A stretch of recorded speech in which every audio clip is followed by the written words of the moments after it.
A simple dinner, until one fork chose a victim. Welcome to Faded Echoes. I am your host, Ombra. Tell me where you're listening from. I love seeing this community grow. Your words keep these mysteries alive. Let's begin. If you've ever seen Nero Wolfe get interrupted during lunch, you know the experience ranks somewhere between blasphemy and high treason.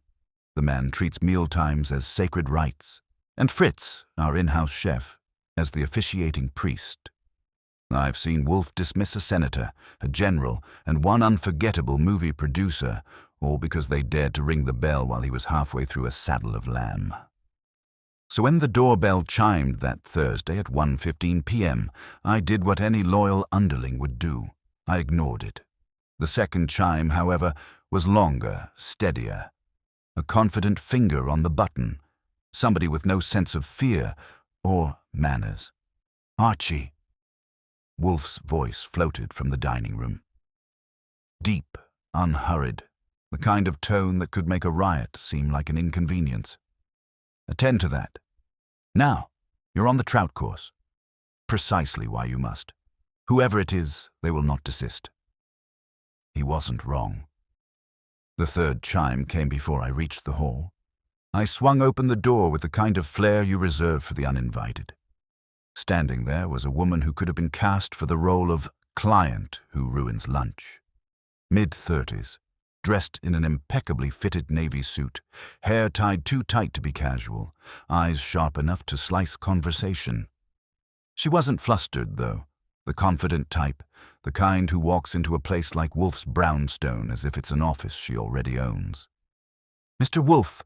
she asked, scanning past me. "He's occupied," I said. "You're welcome to leave a message, a card, or an apology." Her lips curved faintly. "You must be Archie Goodwin." "Guilty, but not taking visitors." "Then tell Mr. Wolfe that Julia Vance is here about something that may concern him personally." That earned her a raised eyebrow. Personal matters don't happen to Nero Wolfe. The man's immune to them. Still, I've been around him long enough to recognize the rare occasions when curiosity outweighs irritation. I took her card, strolled to the dining room, and handed it over without comment. Wolfe didn't look up from his plate. He glanced at the card as if it were a tax form, frowned, and set down his fork, reluctantly. "Julia Vance," he murmured. "The Vance Foods heiress." "Ring a bell?" I asked. "She owns a company that supplies our mustard blend," he said, wiping his mouth. "Bring her in." That was when I knew this wasn't just another rich lady with a lost poodle. Wolfe doesn't interrupt trout and tarragon for anyone unless the mustard's at stake. Julia Vance entered the office with the self-assurance of a woman who spent her life getting answers. She didn't sit until Wolfe motioned her to. "Mr. Wolfe," she began, "something's been stolen from me." Wolfe sighed. "Madam, theft is the province of the police." "This theft," she said quietly, "occurred after I received a letter, one that mentioned your name." That got him. Wolfe leaned back, eyes narrowing. "My name?" "Yes. The letter said, 'You're about to make a mistake Nero Wolfe would find unforgivable.'" I whistled low. "Someone's getting literary." Wolfe's gaze sharpened. "What mistake?" She hesitated. "I was about to finalize a merger, with a partner who's now vanished, and with him, a file worth half my company's value." "Describe this file," Wolfe said. "A research dossier, formula data, correspondence, supplier codes, the sort of thing competitors would pay dearly for." "And your vanished associate?" "Charles Danning. He was last seen 2 nights ago, after dining here." I blinked. "Here." Her gaze locked on Wolfe. "At your table." Silence settled thick enough to slice. Even Fritz froze in the doorway, towel in hand. Wolfe's brow furrowed like an offended mountain. "I have not dined with Mr. Danning," he said, voice cool as marble. Julia's eyes didn't waver. "Then someone has used your name, Mr. Wolfe, because the man I trusted claimed he was meeting you that night to discuss a private matter, and the next morning he and my file were gone." Wolfe inhaled deeply, as though tasting the air for deceit. "Madam," he said finally, "you may rest assured. If someone has dared use my name, they have committed a trespass far more perilous than theft." She nodded. "Then you'll take the case?" Wolfe's gaze drifted toward the ceiling, where unseen thoughts seemed to gather like slow thunder. "Perhaps, but not for your company, Mrs. Vance. For my own integrity." I caught his look. It was one of those rare moments when curiosity had turned personal. Outside, the city went on blaring and rushing as usual. Inside the brownstone, however, something had shifted. A calm storm was brewing behind Wolfe's eyes, and somewhere out there, someone had used his name to cover a disappearance, and maybe, just maybe, a murder. Wolfe didn't speak again for nearly a full minute. That was his way of thinking. Silence, stillness, and an expression that would make a sphinx seem talkative. The only sound was the faint clink of silverware as Fritz quietly retreated toward the kitchen, his dignity intact but his curiosity piqued. I stood by the globe, pretending to examine it, which is my standard routine for situations where Wolfe is processing data invisible to mere mortals. When he finally moved, it wasn't to rise. He never does that unnecessarily, but to tilt his head slightly toward me. "Archie, telephone Inspector Kramer." That was as surprising as Julia Vance's entrance. Wolfe doesn't invite the police into his affairs unless he's laying bait or about to serve them a meal of humble pie. "Right now?" I asked. "Now," he said. "Tell him we have a matter concerning impersonation and possible fraud. He will come." I went to the phone and dialed. Kramer's voice came on sharp and gravelly, as if he'd been chewing nails. When I told him Wolfe wanted to see him immediately, there was a long pause. Then, "What's he tangled in this time, Goodwin?" "Somebody's been using his name to play host and cover a disappearance. I'd say that qualifies as interesting." 10 minutes later, Kramer arrived, carrying his usual expression, a mix of suspicion, irritation, and reluctant respect. He nodded curtly at me, ignored the look Fritz gave him, and stepped into the office. "Wolfe," he said, "if this is another one of your philosophical puzzles—" "Sit," Wolfe said, cutting him off.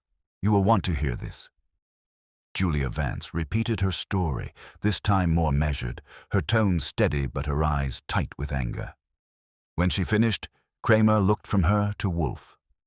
"So somebody used your name to meet her associate, and now both the man and her company's secrets are gone." "In essence," Wolfe said, "a grotesque trespass. One does not assume my identity without consequence." Kramer snorted. "Yeah, well, people assume all sorts of things in this city.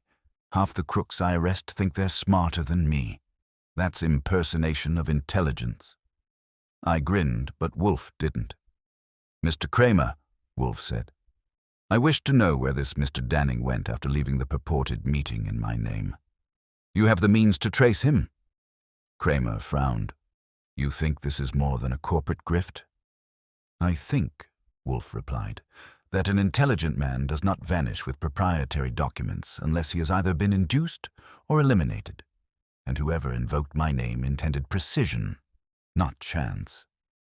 Julia Vance's fingers clenched around her handbag. "Mr. Danning wasn't the kind to run," she said quietly. "He was cautious, borderline paranoid. He wouldn't trust anyone outside my circle." "Then," Wolfe said, "the imposter must have been inside your circle. Someone with knowledge of my habits, or sufficient audacity to invent them." I could practically see Kramer's blood pressure climb. "You want me to drag her whole board of directors into this?" "No," Wolfe said. "Archie will." I turned. "I will?" "Yes. You will visit Miss Vance's office, identify Mr. Danning's associates, and secure a list of anyone who knew of the merger and her communications. I will remain here." "Of course you will," I muttered. Wouldn't want the orchids to wilt in your absence. He ignored me. Miss Vance, you will provide Mr. Goodwin with access and introductions. I require a full picture by tomorrow morning. She nodded, gathering her things. Before leaving, she hesitated by the door. Mr. Wolfe, if this goes beyond a theft, if someone's hurt him, what then? Then, madam, Wolfe said, the impersonation will no longer be the gravest offense committed. She left with that, her heels sharp against the tiles. Kramer grumbled something about private theatrics and followed her out, muttering that he'd keep his ears open. When the door closed, Wolfe sat for another long stretch of silence, staring at nothing. Finally, he reached for his beer, took a deliberate sip, and said, Archie, this is intolerable. That's putting it mildly. Someone has dared attach my name to deception. That alone merits pursuit. But there is more. A symmetry I dislike. Meaning. Theft, disappearance, false identity. These are acts of intellect, not impulse. We are facing a mind that calculates. Lucky me, I said. I get to meet them first. The next morning I was downtown before 10. Julia's company, Vance Foods International, occupied the 26th floor of a glass monolith that probably cost as much as Wolfe's entire brownstone. The reception area looked like a high-end lab, chrome surfaces, citrus scent, and employees who moved with corporate urgency. Julia had left word with security, and I was shown into her office, a sleek expanse of walnut and glass overlooking the East River. She stood by the window, arms folded, already mid-conversation with a man whose haircut screamed public relations. When I entered, she dismissed him with a nod. Goodwin, she said, thank you for coming. You'll have full access to what you need. The police have asked to review Danning's records, but I told them my company's counsel would coordinate. Much obliged, I said. Now, tell me about this Danning fellow. Start with what kind of man he was when he wasn't vanishing. She walked around the desk and handed me a file. Brilliant, obsessive, our chief research strategist. He'd been with us 7 years. Loyal, but secretive. He kept his own coded records.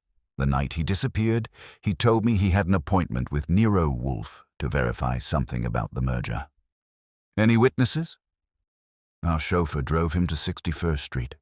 He said Mr. Danning entered a car waiting there, a dark sedan. The driver was new, not one of ours. I whistled softly. Somebody arranged to pick him up outside Wolfe's brownstone? Cute trick. She nodded grimly. I checked the security footage from our garage. Danning left carrying a small briefcase, the file. He never brought it back. I leafed through the personnel list. 5 names stood out. Harold Kemp, the CFO with a reputation for ruthlessness. Lydia Shaw, legal counsel and rumored confidant of Danning. Elliot Crane, operations head and ex-competitor from another firm. Dr. Max Rudd, research director, and Amy Porter, Danning's assistant. I looked up. These 5, any of them ambitious enough to play corporate roulette with your company's crown. Jules? Julia's mouth tightened. All of them. That was my cue to start earning my salary. Over the next few hours, I met them one by one in offices that smelled faintly of disinfectant and ambition. Kemp, the CFO, was slick and unbothered. Danning was a genius but difficult, he said.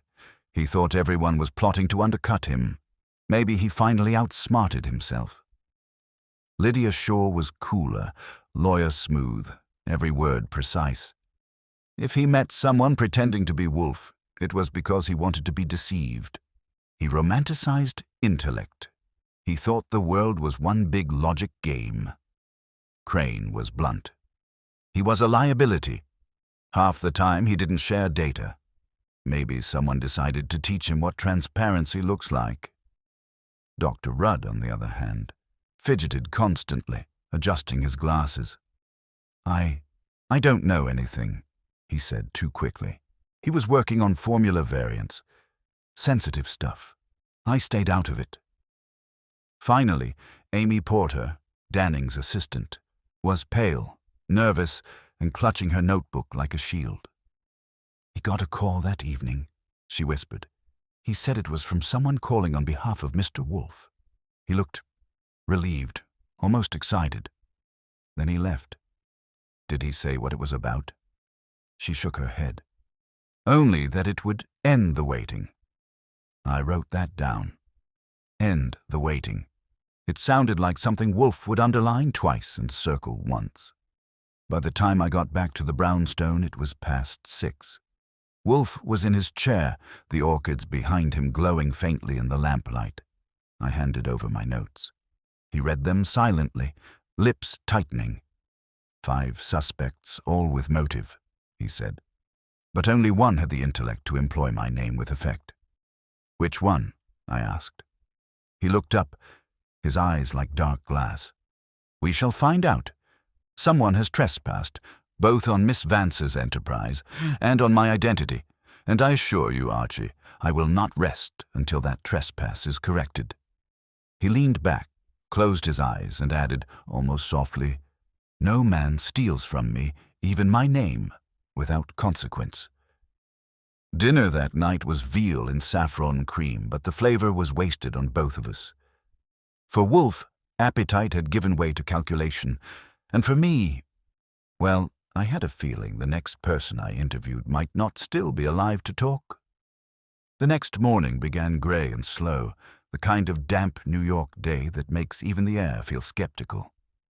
I was halfway through my first cup of coffee when Wolfe's bell summoned me to the office. He was already at his desk, surrounded by the comforting order of chaos. Newspapers, files, a dictionary open to a word I doubted anyone used since the Taft administration. Without looking up, he said, "Archie, you will telephone Saul Panzer." "Morning to you too," I said. "You want him for surveillance, legwork, or moral support?"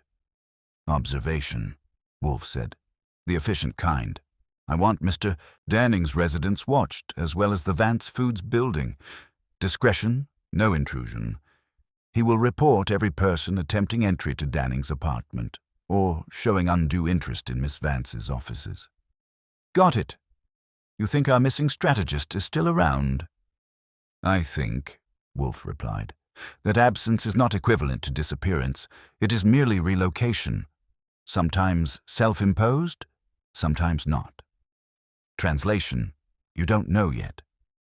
He gave me the look, the one that could make a priest reconsider his vocation. "I know that someone impersonated me to lure Mr. Danning. That required planning, knowledge of my habits, and precision timing. Whoever did this understands that invoking my name is an effective way to remove caution from an intelligent man." Meaning Danning trusted the idea of you more than the reality. "Precisely." I phoned Saul, gave him the instructions, and hung up. Wolfe had shifted to his chair by the window, where he was glaring at the orchids the way other men glare at newspaper headlines. "Archie," he said finally, "you will revisit Miss Vance's assistant, this Amy Porter. She was evasive. Ask her what she meant by 'end the waiting.' Those words have texture." "Got it. You want me to press her gently or make her sweat?" "Moderate warmth," he said dryly. "Boiling water clouds the broth." Amy Porter's apartment was on 73rd, in one of those walk-ups that never quite decided whether it wanted to be respectable or convenient. She answered the door in a cardigan and nerves, her eyes flicking up and down the hallway before she let me in. "I already told you everything yesterday," she said, closing the door quickly. "Sure," I said, taking off my hat. "But I've got a follow-up. You mentioned Mr. Danning said something about ending the waiting." "What was he waiting for?" She hesitated. "It wasn't professional," she said at last. "It was personal." "How personal?" "He was waiting for approval," she said softly. "He'd developed something big, a formula that could change the company's direction, but he couldn't move forward without Miss Vance's sign-off. He felt she was holding him back." So he arranges a meeting with Wolfe. Except it wasn't Wolfe. Her eyes darted up. I think he believed the real Mr. Wolfe had taken an interest. He said something about a letter, an invitation. An invitation? Yes. It arrived the week before he disappeared. A single sheet, typed, no signature, just a line. Mr. Wolfe requests a private discussion regarding your research integrity. That got my attention. You saw it? No, he showed it to Lydia Shaw. I only overheard them talking. And Miss Shaw didn't think that was strange. Amy twisted her hands together. She said he should go, that it was probably about the merger leak. He trusted her. I let that hang there. A second. Did Danning have enemies? She bit her lip. Not exactly enemies. People who were waiting for him to fail. Her voice trembled on that word, waiting. It was the same word Danning had used, the same one Wolfe had fixated on. Thanks, Miss Porter, I said, tipping my hat. You've been very helpful. As I left, I saw a man across the street pretending to read a newspaper. Ordinary coat, ordinary hat. Too still for either. I made a casual turn and caught a better look in a shop window reflection. It wasn't Saul. Saul would have been smarter than to be caught. This guy had the kind of stillness that comes with hired patience.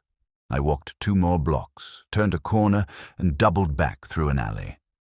By the time I hit the main street again, he was gone. Back at the brownstone, Wolfe was in the plant rooms, which meant I couldn't interrupt unless the world was burning, and even then, he'd have asked whether it involved his orchids. I waited it out. When he emerged, the faint scent of damp earth followed him like an aura. Well? He asked, lowering himself into the chair that had seen more strategy than most war rooms. Miss Porter says Danning got a letter, typed, unsigned, claiming you wanted to talk about his research integrity. And guess who told him to go? Wolfe's eyes narrowed.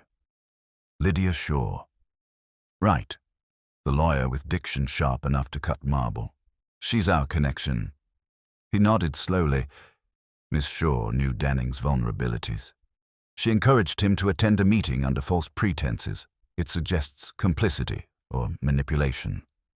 Meaning she's either the spider or the fly. Indeed. And you were followed. I blinked.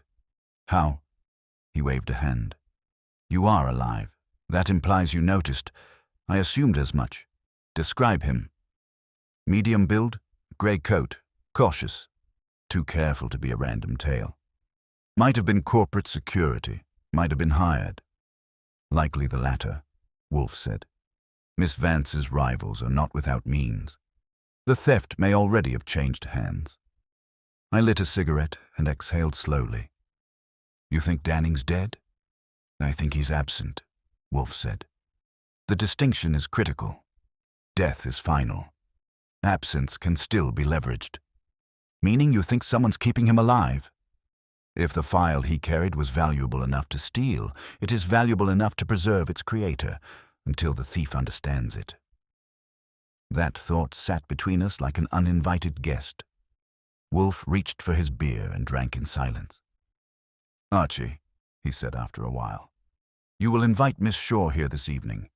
Tell her it concerns Mr. Danning's legal estate. Do not tell Miss Vance. Playing separate tables, huh? Precisely. Miss Vance is too earnest. Miss Shaw is too composed. I want to see which of them blinks first. Lydia Shaw arrived just after 8, wrapped in a dark coat that could have passed for armor. Her eyes swept the room like someone cataloging exits. Wolfe didn't rise, of course. He just gestured toward the red leather chair and said, "Be seated, Miss Shaw." I was told this concerned Mr. Danning's estate, she said coolly. In a manner of speaking, Wolfe said, it concerns his whereabouts, his intentions, and his trust in you. Her posture stiffened slightly, though her tone stayed smooth. I'm afraid I don't follow. You advised him to attend a meeting under my name, Wolfe said. A meeting that never existed. Why? She blinked once. Just once. But it was enough. He told you that? He told no one, Wolfe said softly. He's missing. She folded her hands, the motion deliberate. I suggested he go because he was becoming erratic. He claimed people were watching him, that his research was being sabotaged. He said you'd written to him. I thought perhaps you had. He admired you, you know. Wolfe grunted. Flattery is wasted, Miss Shaw. Did you see this letter? No, but he showed it to Julia. She laughed it off. So you saw fit to encourage his delusion? She bristled. I was trying to keep him calm. By sending him to an appointment with a phantom. Wolfe's voice stayed quiet, but each word carried the weight of a verdict. Her eyes flashed. If you're suggesting I had anything to do with his disappearance, I am suggesting, Wolfe interrupted, that you knew precisely what would happen when he left that night. The silence that followed was thick. Then she stood abruptly. I don't have to listen to this. On the contrary, Wolfe said mildly, you must. You are free to leave, of course. But once you step through that door, Inspector Kramer will be waiting. He has questions about a dark sedan seen outside this house the night Mr. Danning vanished. She froze. For the first time, her composure cracked. How did you, Archie, Wolfe said without looking away from her, show Miss Shaw out? Politely. She left without another word. When the door closed, Wolfe leaned back and said, we now have confirmation. Of what? That Miss Shaw knows who arranged the meeting and fears them more than the police. Then we're close, I said. Yes, Wolfe murmured, close enough that someone may soon make a mistake. He poured himself another beer, the foam catching the lamplight, and added quietly, and when they do, Archie, we shall make no such courtesy of restraint. Outside, the rain had started, soft but steady. Inside, the room felt smaller, the air heavier. Somewhere between the orchids and the ticking clock, I realized that Wolfe was already 3 moves ahead, and whoever had played this impersonation game was about to learn how little mercy intellect allows when it's been personally insulted. The following day unfolded with that deceptive calm that always precedes something messy. The rain had stopped, leaving the city washed but not clean. By the time I got downstairs, Wolfe was already at his desk, wearing the expression of a man who'd spent the night thinking instead of sleeping, which for him was more exhausting than hiking the Andes. His breakfast tray was untouched, which for Wolfe was a sign of serious mental turbulence. Archie, he said without preamble, Miss Shaw's composure broke too easily. Fear of exposure does not produce that reaction. Fear of retribution does. Meaning she's not afraid of us. She's afraid of whoever set this whole play in motion. Precisely. A woman like Miss Shaw calculates. She accepted her risk until something, or someone, reminded her of the cost. Which means she's not the puppet master, I said, leaning against the desk. She's a middleman, or middlewoman, whichever is more legally evasive. Wolfe gave a slight grunt of agreement. We must determine whom she serves. That was my cue to refill his coffee. He didn't ask for it, but the air was thick with the kind of tension that goes better with caffeine. He sipped slowly, then said, we will require an accounting of Miss Shaw's communications in the days preceding Danning's disappearance. Meaning I should go flirt with Vance Food's switchboard operator. Do as you must, he said. Charm, Archie, is a poor substitute for intelligence, but it serves as lubricant. I grinned. That's practically a compliment. By 11, I was back downtown. Vance Food's offices were humming with that special brand of corporate panic that doesn't show in press releases. I caught sight of Julia Vance through a glass wall, her expression a blend of fury and fatigue, giving instructions to 3 people at once. She saw me, waved them away, and gestured me in. Any progress? She asked, voice tight. Some, I said. Miss Shaw's looking shakier than an overloaded server. We think she's scared of someone higher up the food chain. I'm here to learn who's been talking to her lately. Julia's eyes narrowed. You think one of my executives is behind this? I think someone used your own people to pull off a neat act of corporate ventriloquism, and they didn't stop at forgery. They're trying to keep Wolfe occupied while something bigger plays out. She looked away, lips pressed thin. There's something you should see. She opened a drawer and pulled out an envelope.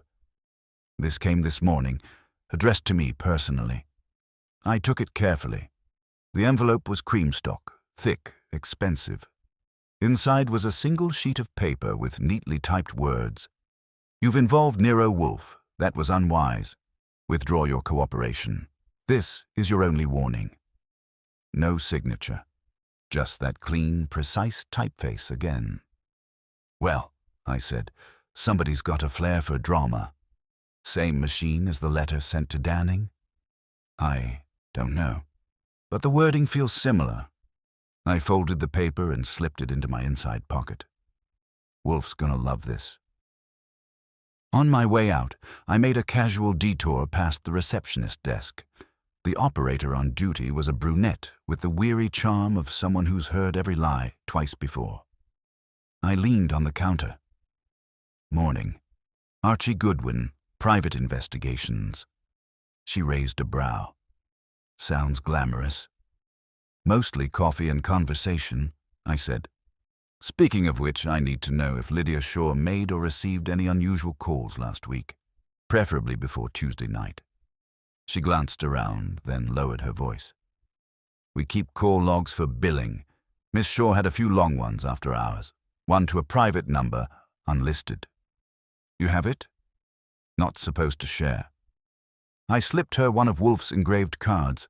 You can tell your boss it's for Nero Wolfe. He tends to appreciate cooperation. That worked. She scribbled the number on a notepad and handed it over. I smiled my thanks and got out before she could second-guess herself. Back at the brownstone, Wolfe listened without interrupting while I filled him in. When I mentioned the letter Julia had received, he reached for it delicately, holding it as though it were some curious artifact unearthed from a crime museum. Same paper, he said. Same machine, Olympia typewriter, German manufacture, model SM3, common among lawyers and journalists. The ribbon pressure is distinctive, slight fade on the left stroke. Miss Shaw's office uses Underwood's, therefore... The letter didn't come from her. No, he said, but from someone who wanted it to appear connected. This number you acquired. Give it to me. I read it off. He wrote it on a pad, studied it for a few seconds, then handed it back. Archie, you will ring that number. Use tact. I dialed. The line clicked once, then twice.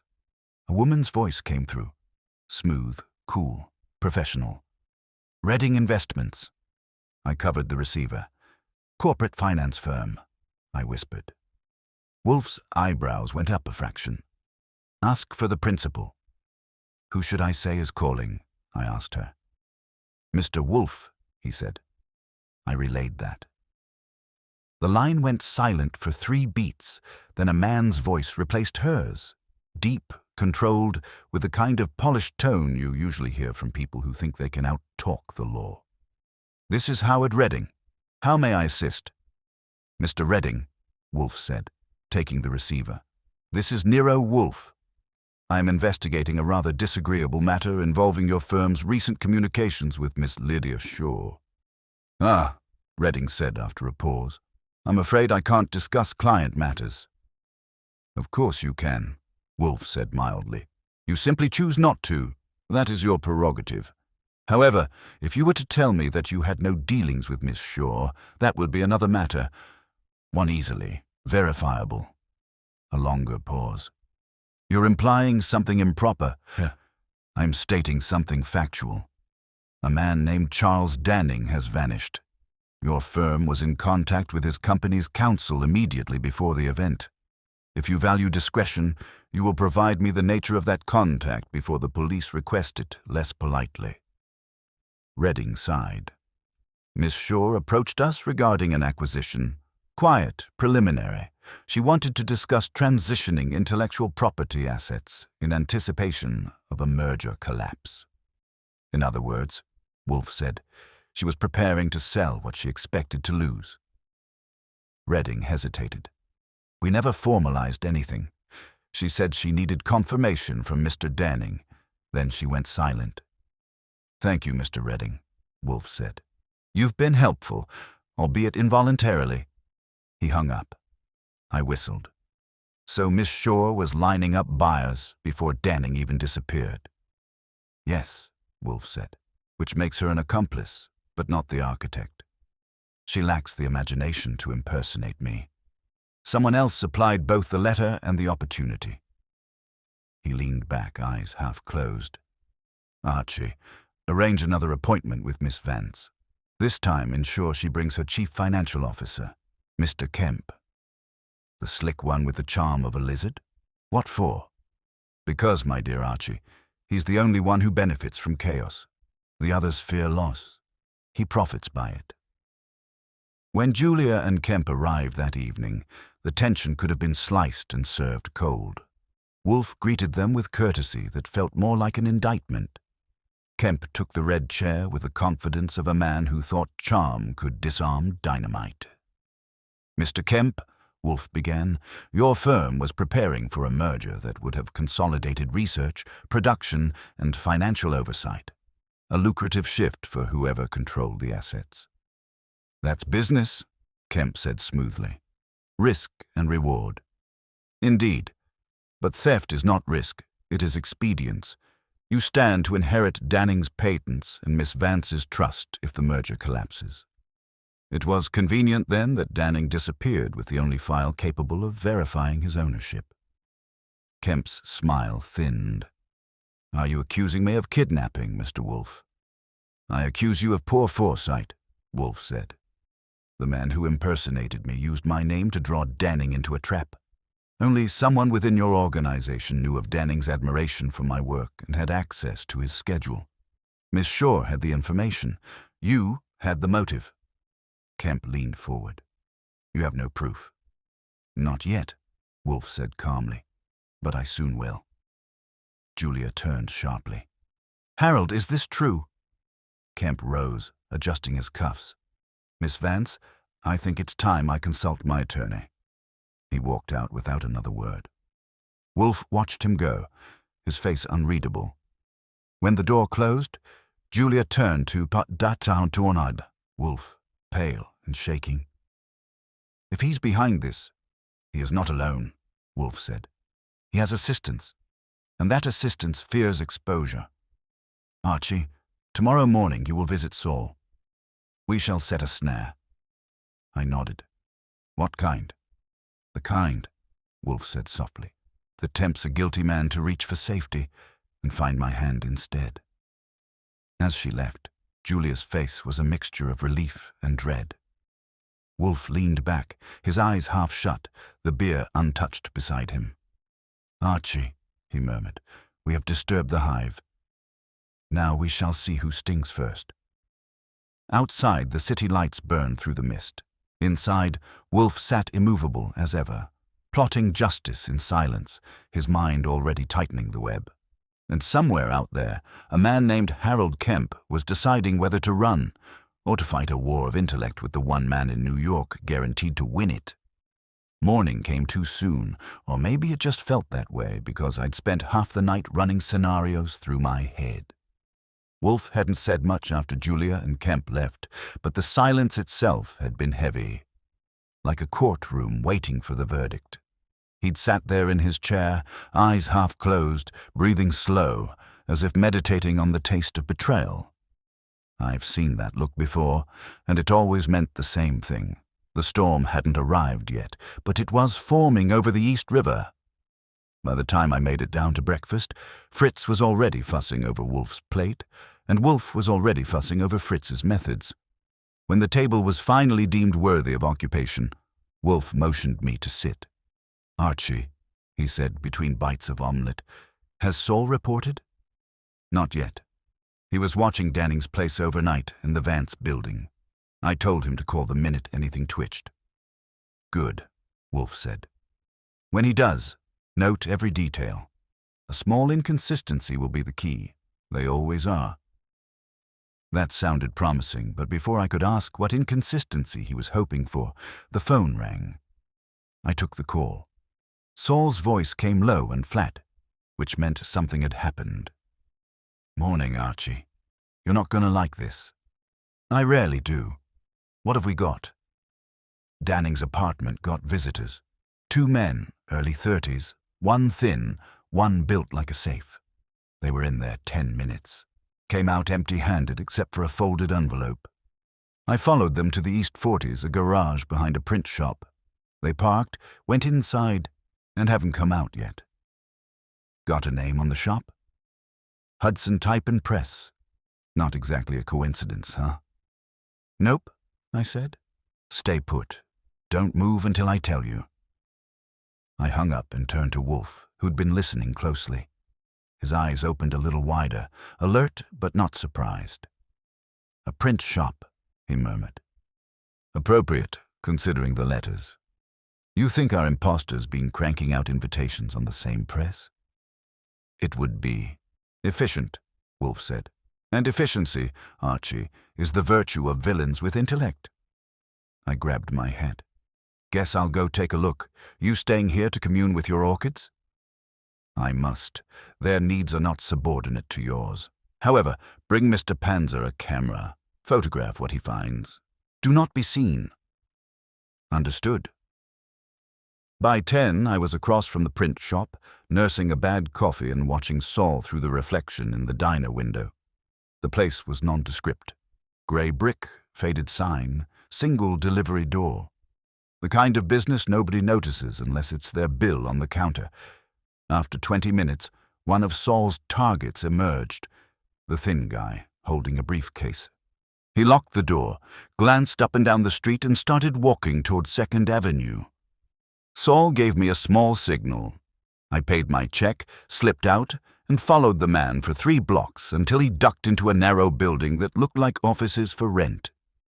Saul stayed back while I took the lead. Inside, the directory listed one name on the 4th floor. Redding Investments. So, Wolfe's phone call the previous day hadn't been random at all. It was the beginning of a thread, so this guy was the needle pulling it tight. I waited until the man went inside, then joined Saul in the alley. "You still got that camera?" I asked. He nodded. 2 shots of the envelope before they left the shop. Same paper stock as those letters. "Perfect. Get those to Wolfe. Tell him I'll follow our friend here and see who signs his paycheck." "Careful," Saul said. "He's not playing alone." "I'm counting on that." The 4th floor smelled like varnish and old ambition. I pressed my ear against the door marked Redding Investments and heard voices. Redding's deep baritone and the thin man's rasp. "Can't keep them quiet forever," the thinner voice was saying. Redding's tone stayed measured. "You'll keep them quiet as long as I pay you. The problem is that Wolfe's involved now. If he connects the typewriter, we're finished." "Maybe we should take care of him," the thin man said. There was a pause, then a sharp reply. "Don't be an idiot. You don't take care of Nero Wolfe. You avoid him. There's a difference." I leaned back. So Redding was the one behind the letters. But that raised a bigger question. What was his stake in a food company merger? The office door creaked suddenly. I had just enough time to step back and pretend to be reading the directory when the thin man came out. He gave me a brief, narrow-eyed look, then moved past. I let him get halfway down the stairs before I followed. Outside, he turned east toward the river. I trailed him until he stopped at a newsstand, bought a paper, and climbed into a dark blue sedan. He didn't drive off right away. He just sat there, waiting.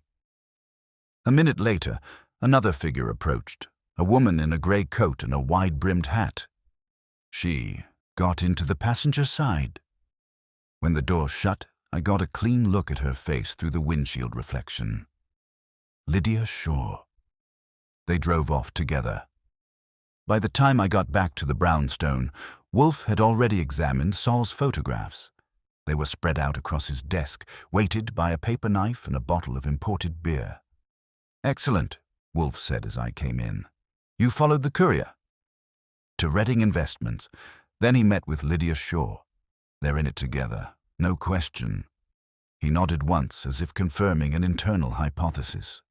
Miss Shaw supplied information and trust. Mr. Reading supplied resources and access.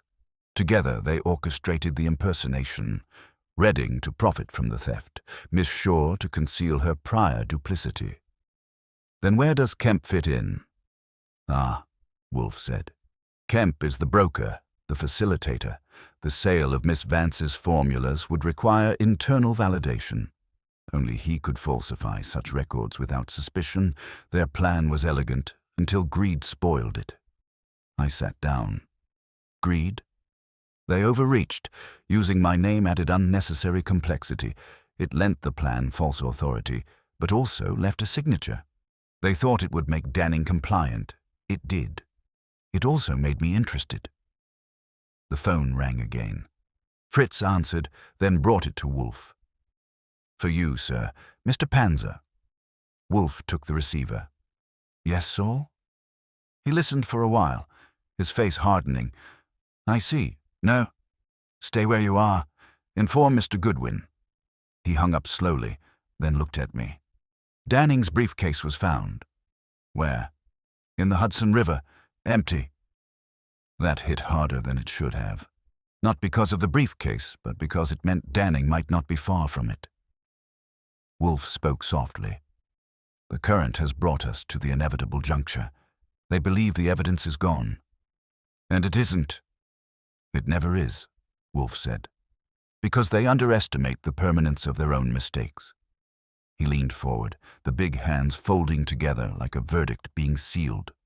Archie, call Miss Vance. Tell her to bring all three, Kemp, Shaw, and Reading, to this office tonight. She will inform them that she has discovered a discrepancy requiring explanation. We will oblige them the courtesy of disclosure. You're staging the big one already. Their equilibrium is fragile. Now is the moment to strike. Mind if I bring Kramer in? Wolfe's eyes gleamed. By all means. I intend to give him the pleasure of witnessing clarity. That night, the brownstone felt like a pressure chamber. The air was too still, the silence too heavy. Fritz fussed about with the chairs and polished the brass like a man preparing for royalty. Wolfe sat immovable behind his desk, hands steepled, eyes closed. I'd seen him that way before. The calm before a kill. The doorbell rang at exactly 8. Julia came first, pale but resolute. Behind her, Kemp, with a fixed smile that didn't reach his eyes. Lydia Shaw followed, tense and tight, and last was Reading, polished and smooth, as if he'd just stepped out of a board meeting. Wolfe didn't rise. He simply opened his eyes and said, "Good evening. Please be seated. This will not take long." Kemp scoffed. "I assume you've called us here for a reason." "Yes," Wolfe said, "to determine which of you murdered Charles Danning." No one moved. Julia gasped softly. Redding's jaw tightened. Lydia's hand trembled just enough to betray her. Wolfe's voice was quiet, but it carried like thunder. "You all conspired in theft, but only one among you committed murder. And, Mr. Kemp, if you reach for your cigarette case again, I shall take it as confession." Kemp froze halfway through the motion. The trap was closing, and Wolfe was done waiting. The silence that followed Wolfe's accusation was so complete you could hear the grandfather clock ticking in the hall. Slow, deliberate, like the seconds counting down to someone's undoing. Kemp's hand froze on the cigarette case, his fingers tightening ever so slightly before he set it down again. Lydia Shaw shifted in her chair, crossing her legs with the brittle composure of a woman who wanted to look calm but was already calculating escape routes. Reading, cool as glass, glanced briefly at Julia Vance before leaning back and folding his hands. Wolfe let the moment breathe, the way a surgeon might pause before making the first incision. "You were all complicit," he said finally, his tone soft and even, which made it twice as dangerous. Mr. Danning was lured to his death by the illusion of intellect, a forged letter bearing my name. That letter and the one Miss Vance received were typed on the same machine. That machine, Mr. Redding, sits in your print shop on Hudson Street. Redding's smile didn't waver, but the edges of it faltered. That's a serious allegation, Mr. Wolfe. If you intend to— I do not intend, Wolfe interrupted sharply. I conclude. You printed the letters. Miss Shaw delivered the bait. Mr. Kemp provided the access. Each of you had motive. Miss Shaw, to cover her legal indiscretion. Mr. Redding, for profit. Mr. Kemp, for power. But only one of you panicked. He turned his gaze on Kemp, who was staring too hard at the edge of Wolfe's desk. When Danning realized he had been deceived, he fought. You killed him, quickly, I imagine. A single blow. You dumped his body and the briefcase in the river, believing water would erase the evidence. It didn't. It rarely does. Kemp's jaw twitched. That's nonsense, he said, but his voice was off by half a note. You can't prove a thing. Wolfe's eyes half closed, like a cat that's already caught the bird but enjoys the flutter. Proof, Mr. Kemp, is the luxury of courts. I deal in certainties. You were seen meeting a man matching Danning's description the night he vanished. A neighbor noted the license plate. Saul Panzer confirmed the car was yours. You disposed of it yesterday morning, attempting to have it cleaned and sold. Regrettably for you, the stains beneath the rear carpet resisted. Julia gasped. Lydia's eyes widened, then narrowed at Redding. He stayed still. Too still. Wolfe's gaze swept across the group again. You see, I was not idle. While you were attempting to erase your folly, I was verifying it. Mr. Panzer retrieved the original negatives of your printing orders from Hudson Type and Press. The type alignment matches the forged letters precisely. And more damning still, the invoice was billed through an intermediary, your personal accountant, Mr. Kemp. I leaned against the wall, arms crossed, watching the color drain from Kemp's face like water leaking from a cracked vase. Wolfe, I said, you really ought to charge admission. Quiet, Archie, he murmured without looking at me. Mr. Kemp, would you like to continue pretending, or shall we make this more dignified? Kemp stood abruptly. His chair scraped the floor, the sound sharp as a gunshot in the tight room. You can't set me up like this. You think you can frame a narrative and make it truth just because you've got that big brain and a reputation. You've got nothing that will hold in court. On the contrary, Wolfe said unfazed. Inspector Kramer is waiting in my front room. He will, I believe, find the stains in your automobile persuasive, and I suspect he will appreciate that I have already telephoned the district attorney. Kemp turned toward the door, but I moved faster. I didn't need to touch him, just stepped in his path, giving him the kind of look that promised trouble if he pushed it. He froze, breathing hard, eyes darting between me and Wolfe. Lydia Shaw broke the silence first. Harold, you said he'd never trace it. You said Wolfe would stay out of it. Kemp's voice cracked. I didn't mean to kill him. He panicked. He started shouting, said he'd go to Vance, that she'd shut everything down. I tried to stop him, that's all, just to— He stopped himself, but it was too late. The words had already turned the air to stone. Wolfe exhaled through his nose. I dislike melodrama, Mr. Kemp, but I'm gratified that you have at last aligned your mouth with the facts. Archie, please inform Mr. Kramer that his presence is now required. I stepped out into the hall and waved Kramer in. He entered like a man who'd been waiting for dessert after a long dinner. His cigar was unlit, but the satisfaction in his eyes was blazing. Well, he said, I was wondering how long it would take before one of them cracked. Kemp slumped back into his chair, staring at nothing. Redding stood, smoothing his jacket. Inspector, I trust this clears my firm of involvement. Kramer barked a short laugh. Don't bet your cufflinks on it, pal. You'll be answering questions downtown. Julia was crying quietly now, her hands clenched in her lap. Lydia looked like a statue about to crumble. Redding merely kept that smooth face, but I could see the tiny pulse jumping in his neck. Kramer motioned to the two uniforms waiting in the hall. "Take Kemp. We'll sort the rest after we dig Danning out of the river." Kemp didn't resist. He just let himself be led out, shoulders sagging, muttering something I didn't catch. The door closed behind them, leaving an emptiness that felt almost physical. Julia stood, her face pale but steady. "Mr. Wolfe," she said softly, "I don't know how to thank you." "You need not," Wolfe replied. "Your gratitude is sufficient in silence, but I suggest you rebuild your company with caution. Corruption is a fungus. It grows in shade and thrives on neglect." She nodded once, then left with Kramer. Redding and Lydia followed, escorted but not yet cuffed. When the last of them were gone, Wolfe leaned back in his chair, eyes half shut again. I closed the office door and turned. "So that's it? Case closed?" He shook his head slightly. "No, Archie. The case is concluded. Closure implies satisfaction, and there is none in this." "You mean because Danning's dead?" "I mean," Wolfe said quietly, "because intelligence was wasted. A man capable of creation was undone by the deceit of mediocrities. It is an offense not only to law, but to nature."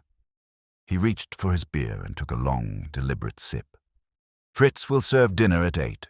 Veal, I believe. Ensure the wine breathes." I smiled faintly. "Sure, nothing whets the appetite like moral outrage and homicide." He didn't answer. His eyes were already drifting to the orchids, serene again now that the chaos had been banished. For him, the brownstone had returned to order. For me, it was another night of paperwork and the memory of a man who thought he was meeting genius, and instead met his death. Outside, the city went on glittering, blind to justice or irony. Inside, Wolfe lifted his glass, took another sip, and said, almost to himself, "A pity, Archie. A clever man drowned by the dullness of others. There is no fouler crime." And with that, he returned to his meal, the matter already filed away in the locked vault of his mind, where justice and appetite shared equal sovereignty. Dinner that night was quieter than usual, which in Wolfe's house meant the silence was practically humming. Fritz served the veal with a saffron cream sauce that could have redeemed a lesser man's day, but Wolfe ate mechanically, his mind clearly elsewhere. I'd seen that look before, the one that said he wasn't quite done, that some thread still dangled loose in his web. He always knew when a case had an aftertaste, and this one had it in spades. When we'd cleared the plates, he pushed his chair back, wiped his lips with surgical precision, and said, "Archie, I have made an error." That made me set my glass down. Now that's something I don't hear every decade. What kind of error are we talking? Philosophical, grammatical, or fatal? "Intellectual," he said flatly. "Mr. Kemp was a murderer, yes, but not the murderer." That got my full attention. "You mean there's someone else?" "I mean," Wolfe said, "that while Mr. Kemp struck the fatal blow, it was done in service to another mind. He was not the architect, he was the instrument." I frowned. "You're saying the guy who confessed wasn't the real mastermind? He just swung the hammer?" "Precisely." Wolfe leaned back, fingers steepled, and I despise being maneuvered into acting as someone's unwitting accomplice. That last part hit with quiet weight. Wolfe didn't like being used, by clients, by cops, by fate itself. If someone had manipulated him into closing the case prematurely, there'd be hell to pay. He rose from his chair, a rare sight, and began pacing, slowly, as if each step was a punctuation mark. "Consider, Archie, Redding's involvement was overtly mercantile. He provided resources, yes, but lacked personal stake in the formulas beyond profit. Miss Shaw's motive was survival, Kemp's was power. Yet the orchestration, the impersonation of me, the timing, the letters, required not greed but understanding. Understanding of you, you mean? Exactly. He turned toward me. Someone who knew that invoking my name would lure Danning. Someone aware of my disdain for disorder and of my reaction when my reputation is misused. I blinked. You think someone wanted to draw you in? Wolfe nodded once. A lure within a lure. They wished for me to involve myself, to divert attention from their own role until the dust settled. Kemp's confession was convenient, almost too convenient. It gave the illusion of closure. Then who? I asked. His eyes were half-lidded, but they gleamed with the satisfaction of fresh pursuit. Miss Vance. That landed like a gunshot. Julia. She came to you for help. Did she? He said calmly. Or did she come to ensure the right narrative took root? Her company was drowning in internal corruption. She loses the merger, she loses control, but the scandal of Danning's death, if blamed on her subordinates, clears the rot, restores sympathy, and preserves her authority. The letters, the impersonation, the theft. Each action could have been designed not merely to destroy, but to cleanse. I let out a low whistle. So she stages her own crisis, sacrifices a few pawns, and ends up looking like the victim. She plays the martyr, Wolfe said, and the board restores its faith. Meanwhile, her stock value stabilizes. The investors forget the merger and rally behind her leadership. It made a cruel kind of sense. Julia had seemed genuinely shaken, but in hindsight, maybe that tremor was relief, not fear. So, what's the move? I asked. We wait, Wolfe said, and we listen. He picked up the phone, dialed, and spoke briefly with Saul Panzer. When he hung up, his tone had the calm precision of a chess player making the winning move. Mr. Panzer will watch Miss Vance's office through the night. If she believes her problem is solved, she will relax, and when she relaxes, she will err. That was Wolfe's religion. Patience as punishment. By morning, Saul had news. He came by in person, a sure sign the news was worth the subway fare. She had a visitor, Saul said, handing Wolfe a notebook. About midnight, tall man, grey coat, came in through the side entrance, stayed 20 minutes, left carrying a slim case. Identity? Wolfe asked. Couldn't see his face, but he drove a dark sedan, license plate traced to an unregistered corporate fleet. Vance Foods. Wolfe's eyes narrowed to slits. Ah, I flipped through Saul's notes. So she's moving something. Papers, maybe formulas. Could be cleaning up loose ends before Kramer finishes tying them. Or disposing of evidence, Wolfe said. He looked at Saul. Continue your observation. If she meets anyone again, I want names, not silhouettes. Saul nodded and left.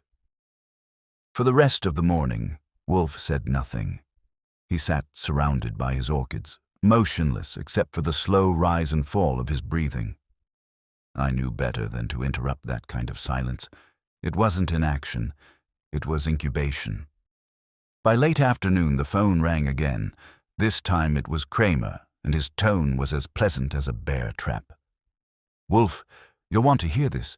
Your client's been busy. Miss Vance just tried to withdraw $500,000 in company funds to a private account in Zurich. Our financial division caught it before it went through. Wolfe's voice stayed neutral. And she's gone, Kramer said. Left her office an hour ago. Chauffeur says she dismissed him at Lexington and 48th. We're pulling traffic cams now. He hung up. Wolfe turned to me, the faintest gleam in his eyes.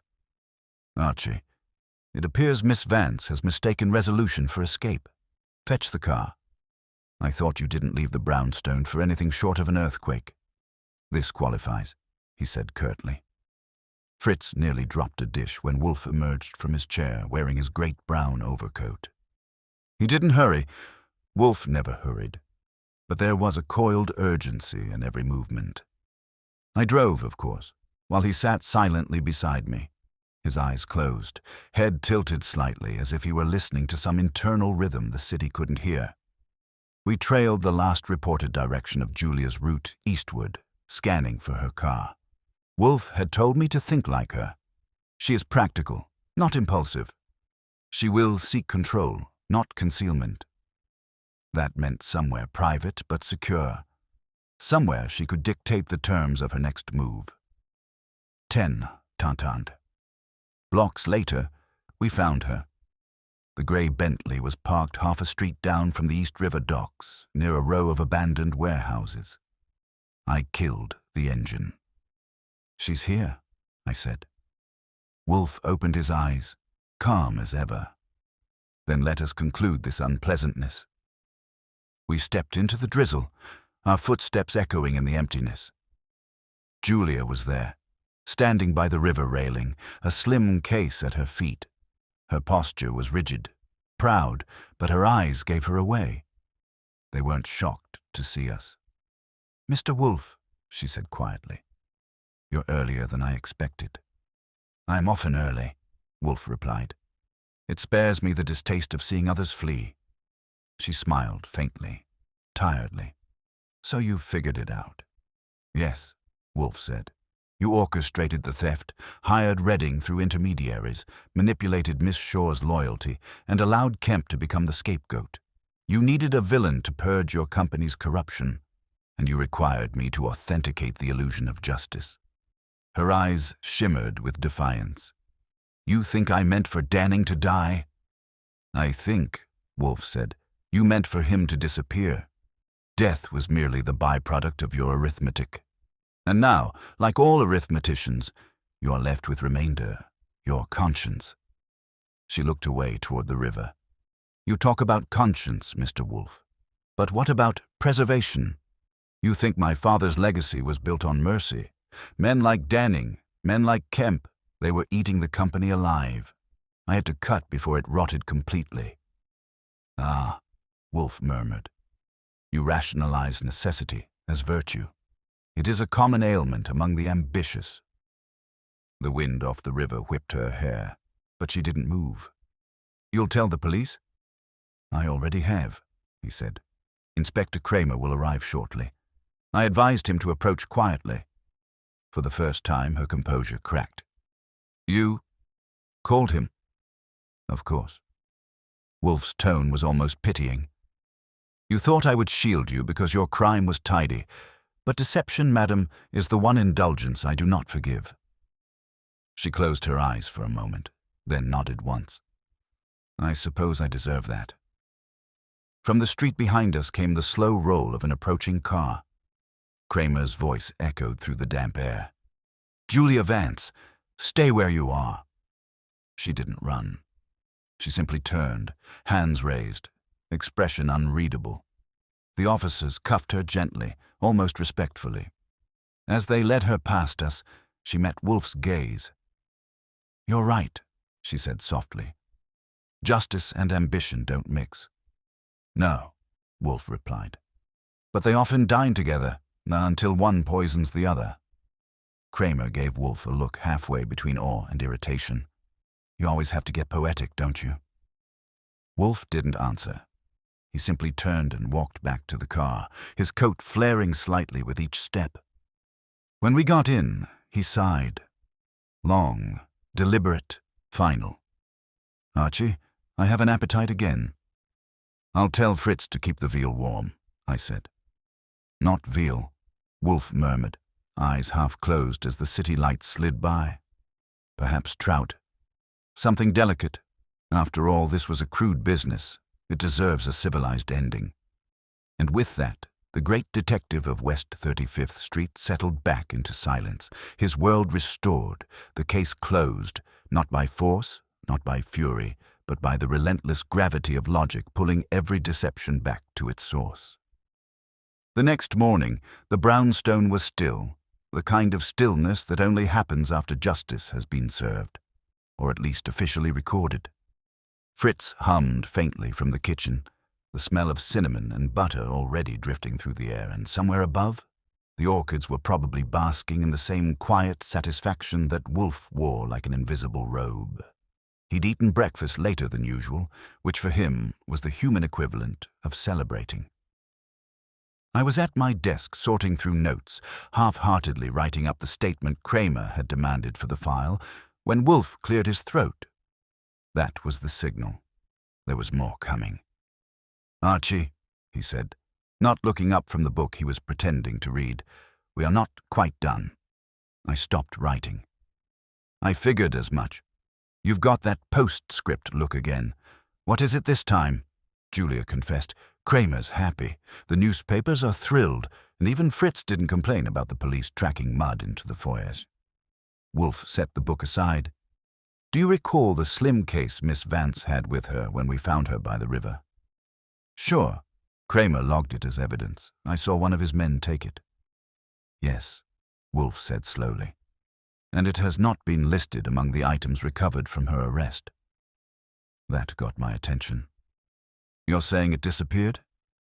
"I'm saying," he replied, "that it has not appeared, a difference worth noting." I leaned back, frowning. "Maybe it was empty. She ditched the papers before we got there." Wolfe gave me a thin smile. "Empty cases are rarely carried by guilty women fleeing indictment. Vanity purses, yes. Steel-latched briefcases, no." "Fair point," I said. "So, what's your theory?" "The file," he said.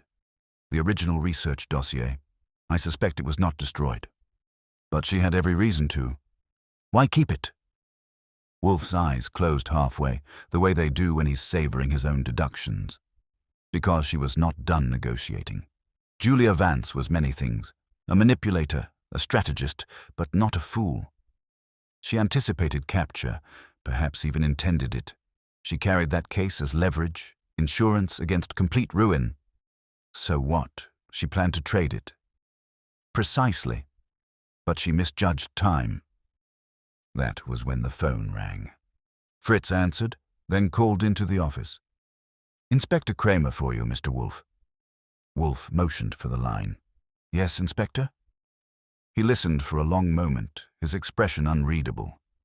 Then, "I see. No, you did well to call. You have the address? Thank you." He hung up and looked at me. "Kramer's men found Miss Vance dead." I straightened fast. "Dead?" "She was in custody. She was released on bond late last night. Her attorney secured it. Early this morning she was found in a hotel room in Midtown. Apparent suicide." I swore under my breath. Wolfe's tone didn't change, but there was a stiffness in it, a low note of disgust. "Inspector Kramer doubts it. As do I." I whistled softly. "You think someone cleaned up the last loose end?" "Someone," Wolfe said. "Or something. The dossier, Archie, it is still missing. Miss Vance was too pragmatic for despair. She would never choose oblivion over opportunity." "Then who's our candidate for cleaner?" "The answer," he said, "will not be found in Midtown. It will be found in silence, those who profit from it." He closed his eyes briefly, then reopened them. "You will call Saul. Tell him to locate Miss Shaw and Mr. Redding. Quietly. If either of them has left town, I want to know." By noon, Saul had called back. "Redding's gone," he said. "Checked out of his office last night. Told his secretary he'd be away indefinitely. No flight record under his name, but a private charter left from Teterboro around midnight. Destination listed as Montreal." "And Lydia Shaw?" I asked. "Still in New York. Apartment lights on, shades down. She hasn't left since morning. She's scared, Archie. Real scared." When I relayed that, Wolfe nodded slightly. "Redding fled. Miss Shaw hides. That tells us the balance of power shifted again." "You think Redding killed Julia?" "I think," Wolfe said, "he retrieved what she still possessed. The dossier was worth far more alive than any merger.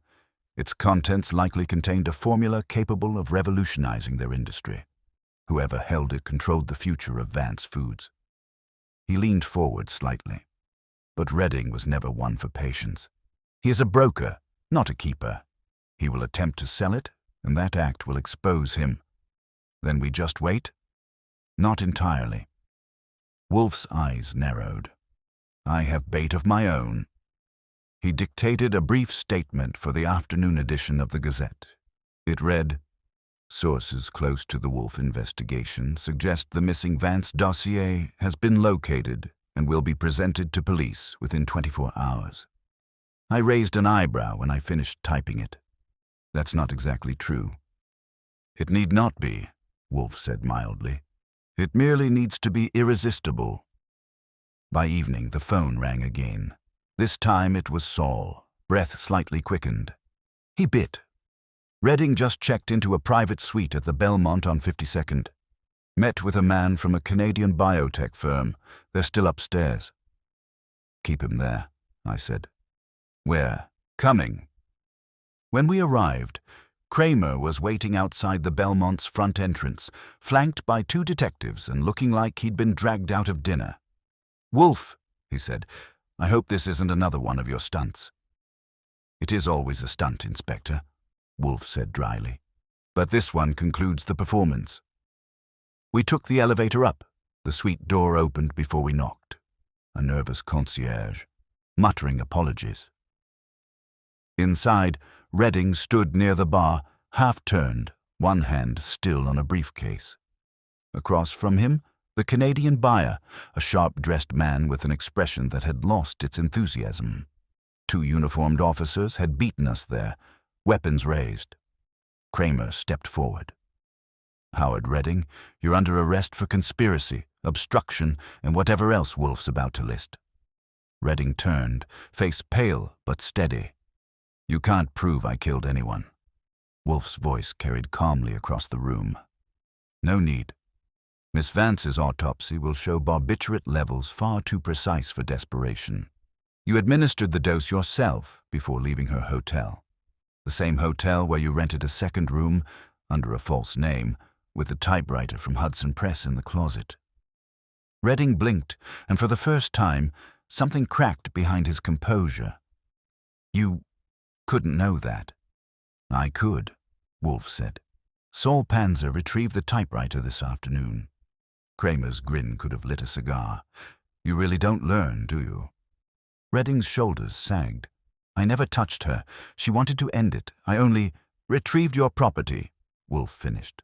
"Yes, the dossier, which you intended to sell tonight. It is in the briefcase beside you." Kramer motioned to one of the officers. The man opened the case carefully. Inside were stacks of documents bound with red string, neat and complete. "Well, I'll be damned," Kramer muttered. "You called it again." Redding was let out. Silent, his eyes fixed on Wolfe with a kind of grim admiration. When the door closed, Kramer turned to him. "That's the last of it, right? No more twists?" "One," Wolfe said quietly. "Miss Shaw. She's safe. We picked her up an hour ago." "Then yes," Wolfe said, sinking into a chair. "It is finished." Kramer eyed him warily. "You almost sound disappointed." "Not disappointed," Wolfe murmured. "Merely reflective. The symmetry is complete, and symmetry is rarely kind." He rose slowly. "Come, Archie. We have done enough for one day. Fritz will be distressed if the roast grows cold." That night, back at the brownstone, the house returned to its rightful order. The rain outside was gentle now, a soft percussion on the windows. Wolfe sat in his chair, beer in hand, the faintest ghost of satisfaction at the corners of his mouth. "You know," I said, "for a man who claims to despise human folly, you seem to make a living from it." He took a slow sip. "One must eat. And what about the formula? What happens to it now?" "It returns to the rightful hands," Wolfe said. "The law will guard it until the vultures arrive again. They always do." He set his glass down, gazed at the orchids for a long moment, and added softly, "But let us not trouble ourselves with industry tonight. Justice, however imperfect, has been served." I nodded, leaning back in my chair. "Until the next fool decides to impersonate you?" Wolfe's mouth curved faintly. "That, Archie, would be the greater crime. And I should like to think this city has learned, if only for a little while, that one does not borrow my name without paying interest. He closed his eyes, the faint hum of the orchids filling the room. Dinner waited, and the brownstone, its sanctity restored, breathed again. The following morning had that deceptive peace New York sometimes puts on after a storm. The streets rinsed clean, the air pretending to be gentle, as if the city wanted to apologize for yesterday's sins. Inside the brownstone, the world was back to its natural order. The orchids were being misted, Fritz was humming through breakfast prep, and Nero Wolfe sat at his desk with the morning paper opened like a tactical map of civilization's follies. I'd have thought the man would be content. Julia Vance's scandal had run its course. The papers were calling it the Brownstone affair, which Wolfe found barbarously imprecise. And Redding had folded like a bad hand. But I knew Wolfe well enough to recognize the faint tremor under that calm exterior. Something was still gnawing at him. I poured my coffee and waited for him to break the silence. It didn't take long. "Archie," he said, not looking up, "have you noticed the peculiar omission in the Gazette's account?" "You mean how they called Kramer the mastermind?" I said. "Yeah, I caught that." He ignored the jab. "Not that. The report fails to mention what became of the dossier's contents." "Probably because the police sealed it," I said. "Standard practice. It's evidence." He turned a page. "Evidence, yes. But of what?" The dossier contained formula data, supplier codes, and correspondence, but the more intriguing portion was Danning's personal notes. Those were never part of the official summary. Maybe Kramer didn't think they mattered. Kramer rarely thinks anything matters unless it stains his precinct's carpet, Wolfe said dryly. But Danning was not merely a chemist. He was an innovator, obsessive, methodical, and paranoid. I suspect those notes concealed something of greater worth than industrial formulas. I took a sip of coffee. "You're not saying this thing isn't over?" "I am saying," Wolfe replied, "that I dislike loose ends, especially when they conceal profit." That last word wasn't like him. Wolfe never spoke of money as motivation. It meant he'd detected an odor that offended his sense of intellectual hygiene. I set down my cup. "So you think there's something still missing from the file?" He looked up then, eyes sharp. "No, I think there's something added." Before I could ask, the doorbell rang. Fritz answered it, and a moment later ushered in Inspector Kramer, looking like a man who'd been forced to apologize to a snake. He carried a small leather portfolio under one arm. "Wolfe," he said, "I should have guessed you'd be up to your neck again." "I'm seated, Inspector," Wolfe said pleasantly. "Necks are unnecessary." Kramer grunted, took the red chair, and tossed the portfolio onto the desk. "This came in from evidence storage an hour ago. The Danning file. Don't ask how I got it. I won't say. But you'll want to see this." I leaned forward as Wolfe unlatched the case. Inside were the documents we'd seen before, bound neatly with red string. But there was something new. An envelope, cream-colored, sealed with wax. Wolfe examined it, nostrils flaring slightly, then looked up at Kramer. "This was not part of the file when it was recovered." "Exactly," Kramer said. "Came in this morning, delivered by courier to the precinct. No return address. My men checked the wax seal, same as Danning's lab brand. The message inside's typed, unsigned. Reads like a confession, but not from Kemp, Redding, or Vance. You tell me who else is playing." Wolfe handed it to me. I unfolded the paper and read aloud. "To whom it may concern. Danning's death was not murder in the sense you think. He sought to protect what he discovered. The formula was incomplete, by design. The missing component remains with me, and I will safeguard it until those capable of using it wisely emerge. If you pursue me, you'll find nothing but substitutes. Consider this my final collaboration with Nero Wolfe, whether he consents or not." I looked up. "Well, that's a fine how do you do. Sounds like a ghost wrote it." Wolfe's expression didn't shift, but his voice dropped half a tone. No ghost, only a mind capable of audacity and irony. Kramer scowled. You saying this isn't over? I'm saying, Wolfe said, that your case has concluded, but the problem has not. Someone remains at liberty who understands Danning's work intimately. Someone who wishes me to know it. Kramer jabbed a finger. If this is another one of your riddles. It is not mine, Wolfe said calmly. It is his. He rose then, which meant something was truly stirring.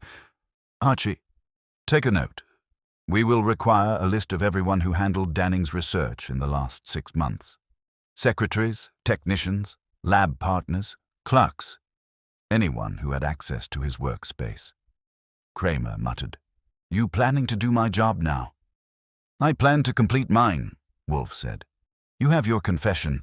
I have an affront.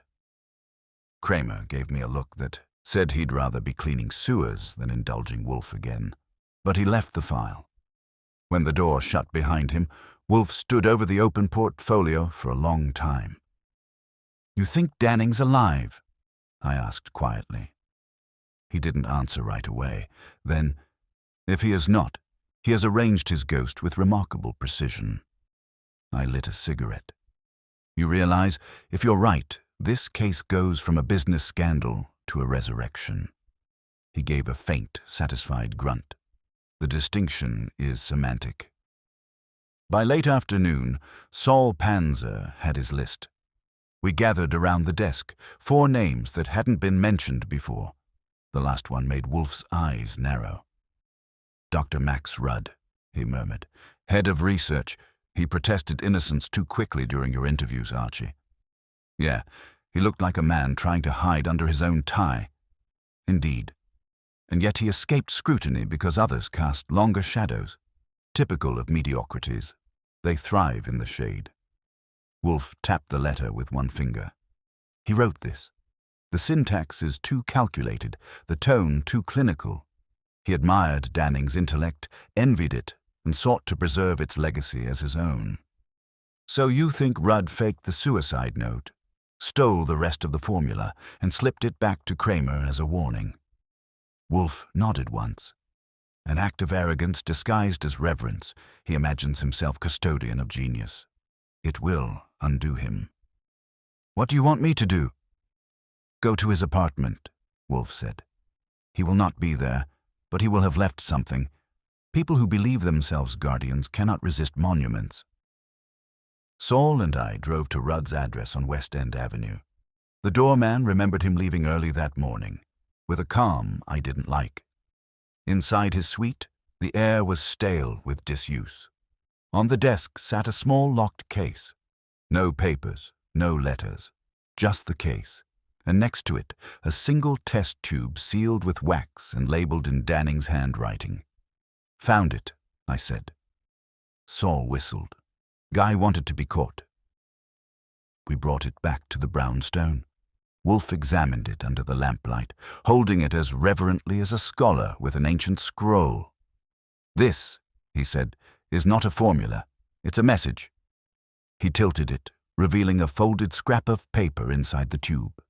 Carefully, he broke the seal and extracted it with tweezers. The note read, Completion requires truth. Preserve that, and you'll never finish the work. For once, Wolfe smiled, a rare, deep, genuine smile. Danning's last jest, he ensured no one could weaponize his intellect. He left only philosophy in place of profit. Sounds like your kind of man, I said. He was, Wolfe murmured. And now he is gone, leaving behind precisely what he intended. Questions. I leaned on the desk. So what do we do with it? We keep it, Wolfe said simply. Fritz will store it in the cellar cabinet. Let the world speculate. When the matter was settled, the brownstone seemed to exhale.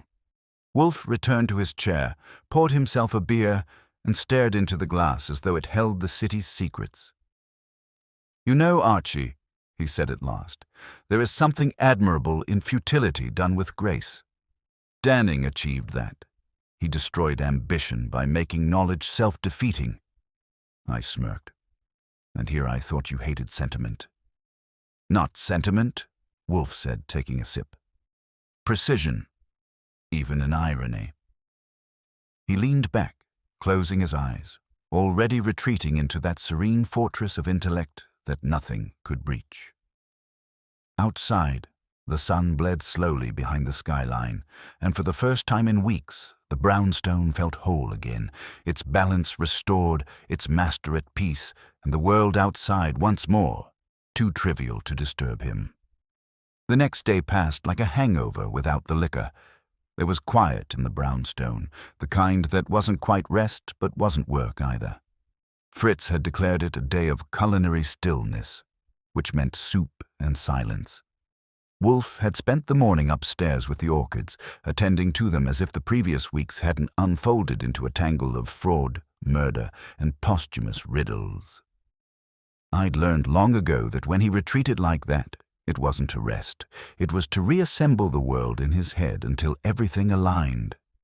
By mid-afternoon, I was going stir-crazy. I'd written up my final report, sent copies to Kramer, filed the rest, and even straightened the filing cabinet, which was like combing a porcupine, painful and useless. The city outside the window looked like it was moving too fast for us, and for once, I couldn't tell if Wolfe was ignoring the world or daring it to resume spinning without him. Around 4 o'clock, I heard his voice float down from the stairs. Archie. That one word was enough to tell me the piece was over. He descended with the deliberation of a man stepping back onto his throne. I've been reconsidering Dr. Rudd, he said. I looked up. What's left to reconsider? We've got his letter, his little chemical Easter egg, and enough philosophy to fill a lecture hall. Precisely, Wolfe said, settling into his chair. And yet there remains the question of intent. What did he mean by completion requires truth? He was not a poet. Maybe he just wanted to sound mysterious before skipping town. Wolfe shook his head. He was not leaving, he was staying. A man who writes riddles does not flee. He waits to see if someone solves them. That made me sit forward. You think he's still in the city? I think he is precisely where we have not looked, Wolfe said. Because we assumed he had no reason to remain. Which means, Archie, that Dr. Rudd's truth is not in a formula or a tube, but in an audience. He reached for the phone and dialed. Saul, he said after a pause, go to Danning's laboratory. Examine the sub-basement. There should be files marked version B. Cross-reference them with anything bearing Rudd's initials. No, I do not expect chemicals. I expect words. When he hung up, I asked, what are you expecting him to find? A confession written in invisible ink? No, Wolfe said. A message written in arrogance. Men like Rudd cannot resist engraving themselves upon genius. I gave it a few hours. By early evening, Saul called back, and his voice had that low hum it gets when he's impressed, but not sure how to explain it. Found something, Archie. A sealed envelope taped under a desk drawer in the lab, addressed to Nero Wolfe. You want me to bring it? Bring it, I said. When he arrived, Wolfe didn't even glance up from his chair as Saul handed him the envelope. It was thick, heavy paper, sealed with red wax again. Wolfe broke it open with a deliberate flick of his thumb. He read in silence for a good minute, then handed it to me. The note was typed, like the others. Mr. Wolfe, I have always admired intellect uncorrupted by commerce. You will understand, therefore, that what Danning discovered must not belong to Vance, or to Redding, or to anyone who would turn innovation into currency. I have completed his work, but not his purpose. The final sequence lies where truth endures longest, under scrutiny. When the time comes, you will know it. Until then, let ignorance remain civilization's only mercy. I stared at the page. He's taunting you. Worse, Wolfe said softly. He's instructing me. I dropped the letter back onto the desk. So what's he playing at? You think he finished the formula? I think he believes he did, Wolfe said. But if his work exists, it cannot remain in obscurity. The man's vanity won't permit it. He has left it somewhere visible, yet safe from comprehension. Like what? A museum? He gave me one of those glances that meant I'd accidentally gotten close. Archie, you will go to the Museum of Natural History. Dr. Rudd was a donor, as were Danning and Vance Foods. Check the archives, the storage wings, and he locked exhibit spaces listed under his patronage. Wolfe, it's after 8. Then you'll have the advantage of solitude. The museum at night is a strange place. Too quiet, too big, and full of shadows that feel like they're watching you back. I bribed the night guard with a smile and a story about verifying donation records, and he let me in with a shrug. The donor's storage wing smelled like dust, linseed oil, and old ideas. I worked my way through crates, filing cabinets, and plaques, all marked with donors' names. There it was, Dr. Max Rudd, Research Benefactor. A metal file box sat beneath it, labeled Private Correspondence. Inside, nothing but a folded schematic, a letter, and a sealed vial identical to the one we'd found before. I brought it back to the brown stone. Wolfe was waiting, of course, like he'd timed my steps from a mile away. He took the schematic first, unfolding it carefully. It wasn't a formula. It was a layout, a map of molecular structures overlaying a chart of human DNA, and at the bottom, typed neatly, formula equals integrity. Remove truth. Stability collapses. I looked at Wolfe. That's it? It's a metaphor? He stared at it for a long while. No, Archie, it's literal. You're saying this formula, whatever it is, needs something human to function. Not something human, he said quietly. Something honest. Danning encoded his chemical design so that it responds to a variable only sincerity can produce. The man invented morality in molecular form. I blinked, and Rudd finished it. Yes, Wolfe said, voice low. But he fears its use. He has hidden it in plain sight where no scientist will take it seriously, yet every thinker will wonder. He leaned back, eyes unfocused now, following an invisible line across the ceiling. The final irony. A formula for stability built upon truth itself. It can never be applied without destroying its purpose. Danning knew that. Rudd does not. I waited, but he didn't move. His stillness wasn't the usual kind. It had gravity, weight, the sort that filled the room like air gone dense. Finally, he said, Archie, this must go to Inspector Kramer, along with a recommendation that all materials be sealed indefinitely. Humanity is not prepared for inventions that demand virtue as a reagent. I nodded slowly. You really think someone would try to use it? He looked at me then, and his eyes were sharp, alive. Someone always does. I left to make the call. By the time I came back, Fritz had set dinner on the table. Wolfe was still at his desk, the schematic folded neatly beside his beer. When he spoke again, his voice had softened. Danning tried to perfect chemistry by perfecting man. It was his greatest folly, and his most human act. I grinned. You'd have liked him. I do, Wolfe said, in spite of his intelligence. We ate in silence after that. Outside, the rain returned, soft but insistent, washing the city that never learned. Inside, the brownstone reclaimed its balance, the sanctum restored once again, though the world beyond it had grown a shade more fragile. When the plates were cleared, Wolfe reached for his glass, tilted it slightly, and said, almost to himself, truth as the final catalyst. How absurdly poetic. Humanity will spend centuries trying to manufacture it, and still fail. I smiled. You think that's funny? No, he said, finishing his beer. I think it's inevitable. And with that, he leaned back, closed his eyes, and the case of the fork that pointed to murder dissolved, leaving behind only the faint hum of orchids, the echo of rain on the windows, and the man who, in all his immovable wisdom, had once again restored order to a world intent on betraying it.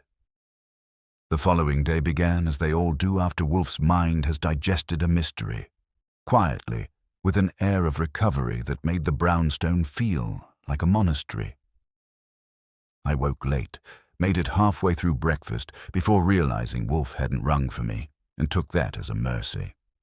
The rain from the night before had stopped, but it left the air heavy, the city muffled. It was the kind of morning that might convince a man to believe in endings. But Nero Wolfe doesn't believe in endings, only in conclusions that last until the next contradiction, and before long, contradiction knocked. At precisely 10:14 the doorbell rang. Fritz answered it, and a minute later, a man in a grey raincoat stood in the office doorway. He wasn't police, though he carried himself with the confidence of someone who could order them around. His hair was steel grey, his shoes polished to a moral shine, and his voice had the polite tone of someone used to disguising threats in courtesy. "Mr. Wolfe," he said, "my name is Carlton Hale. I represent the U.S. Department of Commerce." Wolfe didn't rise, of course. He inclined his head slightly, which for him was the equivalent of a bow. "Mr. Hale, the Department of Commerce rarely visits me. I presume this is not about tax code." Hale smiled faintly. "You've recently been involved in the resolution of an industrial theft. The Vance Foods case." "Resolution is a generous term," Wolfe said. "I concluded a matter of impersonation, deceit, and murder. The industrial theft was collateral." "Collateral," Hale repeated. "That collateral, Mr. Wolfe, involves a formula of considerable interest to my department, a formula which, according to Inspector Kramer's report, was recovered in your possession and subsequently handed over to the NYPD. "That is correct," Wolfe said. Hale nodded. "The file and accompanying materials were transferred to a federal research division early this morning. The contents are peculiar." "Peculiar is the privilege of the dead," Wolfe said. "Mr. Danning was a peculiar man." "Yes," Hale agreed, "and apparently a visionary. The formula in question, what's left of it, appears to contain elements of self-regulating synthesis, adaptive chemistry. It changes in response to human variables." "Meaning," Wolfe said dryly, "it refuses to behave." Hale smiled again, but it was thin this time. "Meaning it reacts to intent, or to honesty, if one follows Dr. Rudd's notes." That got Wolfe's full attention. His eyes narrowed and the air in the room seemed to compress a little. "You've tested it?" "Preliminary simulations," Hale said. "In every model, the reaction stabilizes only when input data is consistent with verifiable truth. We have no idea how Danning achieved that, but we intend to find out." Wolfe sighed heavily. "You intend, therefore, to fail?" "Excuse me?" "Science has always envied morality," Wolfe said. "It cannot imitate it. Danning's work was not chemical. It was philosophical. To dissect it will only destroy it." Hale's expression didn't change, but the faint impatience behind it was unmistakable. "We're not philosophers, Mr. Wolfe. We're public servants. The government has a responsibility to understand what it's holding, and I'd appreciate your cooperation in ensuring that responsibility is met." "Cooperation?" Wolfe said. "Sir, I've already surrendered the material. That was my contribution to civic virtue." Hale set a card on the desk. "You may be called to consult, formally or otherwise. This matter is not closed."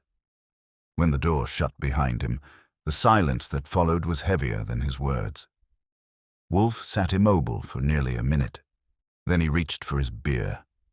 "Well," I said finally, "that's one way to ruin a quiet morning." He looked up, eyes glinting. "Archie, the government's interest is predictable. Their comprehension is not. They will attempt to weaponize what they do not understand. You think they'll try to recreate it?" "Of course," Wolfe said. "They will fund laboratories, assign committees, and corrupt the premise until only bureaucracy remains. Danning's truth reagent will become another myth disfigured by ambition." I leaned against the desk. So, what do we do? He gave me the kind of look he reserves for people who've just proposed holding back the tide. We do nothing. Interference would be futile. Which means you're thinking about interfering, I said. He didn't answer, but his silence was admission enough. The rest of the day unfolded in uneasy calm. Wolfe retreated to the plant rooms, muttering occasionally about truth as a solvent. I took the opportunity to visit Lily Rowan for lunch, where the conversation stayed carefully off work until she mentioned, with that effortless curiosity of hers, I read about your case. Quite the headline. Nero Wolfe solves corporate murder. Not my headline, I said. It never is, she smiled. But tell me, what's this about a formula that knows when someone's lying? Sounds like something out of science fiction. Or politics, I said. And I don't read either anymore. She laughed, but there was a trace of worry behind it. You think someone will actually try to use it? I didn't answer. There wasn't much to say that wouldn't sound like superstition.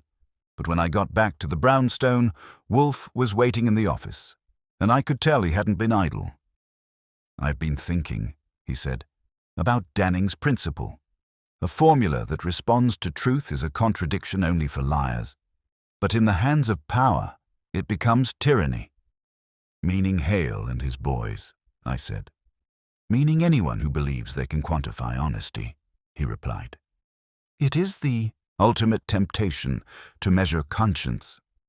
The phone rang. I answered, and Saul's voice came through tight and low. Archie, you'd better tell Wolfe. I just got word from one of my contacts at Commerce. They ran another test, this time with live materials. 2 lab assistants were hospitalized. Reaction exploded under observation. I relayed it.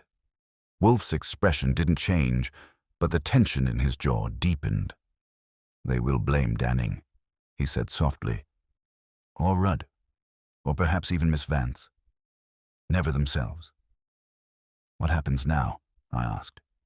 They will call me, Wolfe said. He was right. At 8 that evening, the phone rang again. Hale's voice this time, sharper. The civility gone. Mr. Wolfe, we've had an incident. The sample from the recovered vial reacted violently during replication. The catalyst remains unstable. You are right, it resists control. We need your analysis. You need restraint, Wolfe said coldly. But that commodity is rarer than gold. This isn't a request, Hale said. We're sending a car. The line went dead. I stared at Wolfe. You're not actually going, are you? He took a long breath. No. But I will send you. Me? Someone must observe. You will record everything, every failure, every arrogance. They will not heed counsel, but they must not bury consequence. An hour later, I was standing in a federal lab that looked like a cross between a temple and a crime scene. The air reeked of sterilizer and panic. Hale met me at the door, all efficiency and control, but the tightness around his mouth told another story. The shattered remnants of a containment tube lay on a steel table, the edges burned with a faint iridescence. We tried to replicate Danning's catalyst, Hale said. We followed his notes exactly. The reaction stabilized, then self-destructed. Anyone hurt? 2 technicians burned. Nothing fatal. And now you want Wolfe to fix it? He glared. We want him to explain it. I wrote down everything, the readings, the fragments, the way the surviving mixture shimmered like oil on water. Then I said, Mr. Hale, if this thing only reacts to truth, maybe you should try telling it some. He gave me a look that could have frozen mercury. Goodwin, we're not in the business of riddles. No, I said. You're in the business of pretending you can outsmart human nature. It's a lousy business model. I left before they could throw me out. Back at the brownstone, Wolfe listened to every word I said without interrupting. When I finished, he closed his eyes. Predictable, he murmured. The substance rejects deceit because it was born from honesty. It is self-protecting, a mirror, not a weapon. So it's harmless? To those who deserve it, Wolfe said. To the rest, it is fatal. He took a slow sip of beer, the faintest glint of satisfaction in his eyes. The formula has judged its masters, Archie. We need do nothing more. I laughed softly. You mean it solved its own case? Wolfe smiled, faint and brief. It merely applied the law that governs all truth. It destroys what refuses to contain it. Outside, thunder rolled again, low and distant. Inside, the orchids gleamed softly in the lamplight, and Wolfe sat immovable once more, watching, waiting, as if the world's last secret had just confirmed what he'd always known. It was nearly midnight before Wolfe spoke again. He'd been sitting in his chair for hours, silent, unmoving, like a mountain considering erosion. The storm outside had finally broken loose, rain thudding against the windows in steady percussion, and the orchids in the alcove glowed faintly in the lamplight, their calm defiance a mirror of their keepers. I'd gone through 2 cups of coffee, a sandwich, and 3 aborted attempts at conversation before he finally looked up. Archie, he said, we have reached the conclusion of this affair, though not, I fear, the end of its echo. That was Wolfe's way of saying the world had once again demonstrated its inferiority to logic. He gestured toward the remains of the report I'd typed earlier. The government will fail to replicate Danning's creation. The formula will confound them as surely as conscience confounds ambition, but that failure will not end their pursuit. The myth of truth made manifest is too seductive for men in power to relinquish. I set down my coffee. You think they'll keep trying? Indefinitely, he said. Humanity has always mistaken discovery for dominion. They believe understanding a thing gives them ownership of it. In this, as in all things, they are wrong. He shifted slightly in his chair, a movement so small it might have escaped notice from anyone else, but I knew it was monumental. Mr. Danning's genius, he continued, was not in his science, but in his restraint. He built a mechanism that punished deceit, then ensured it would destroy itself rather than be corrupted. He left behind no weapon, no treasure, only a warning. And Rudd? I asked. You think he understood it? He understood enough to fear it, Wolfe said. But fear without comprehension breeds folly. His letter, his theatrics, his attempt at guardianship, they were merely vanity in disguise. The formula was never his to keep, nor mine to interpret. It existed only long enough to expose the fraudulence of those who sought to master it. He reached for his beer, lifted it, and studied the amber surface as though expecting wisdom to rise in the foam. There is symmetry in that, he murmured. The greatest truth ever conceived, destroyed by its own purity. The thunder rolled again, low and drawn out, like a final verdict. I leaned back, letting the silence settle between us. So, where does that leave us? Precisely where we began, he said. In peace until the next disturbance. Which means I can file this one under closed, I said. You may file it, Wolfe replied, but never forget it. The most dangerous creations are not those that kill, but those that expose. He drained the glass, set it down with care, and turned his gaze toward the orchids. The faintest smile touched his lips. Mr. Danning proved a truth I had long suspected, that intellect is not enough. Without integrity, it corrodes itself. Without restraint, it devours its maker. Perhaps, Archie, that is the final experiment none of us can survive. I gave him a half-smile. You sound almost sentimental. He looked at me then, sharp, steady, utterly Wolfe. Nonsense, I am simply precise. I stood, gathered my notes and flicked off the lamp. The office dimmed into golden shadow. Wolfe was still there, solid as certainty, the city's noise fading beyond the rain. As I crossed the hall, Fritz was setting the table for a late meal, something light because the storm had chased appetite into corners. Behind me, Wolfe's voice floated out once more, calm and absolute. Archie, he said, remind me to order more tarragon. I find I have a taste for balance tonight." "Yes, sir," I said. And that was that. The case of the fork that pointed to murder concluded without fireworks or applause, only the soft assurance that justice, in its strangest form, had been served. Wolfe had restored order to his world, and the rest of us would stumble on in ours, chasing truths we'd never quite deserve.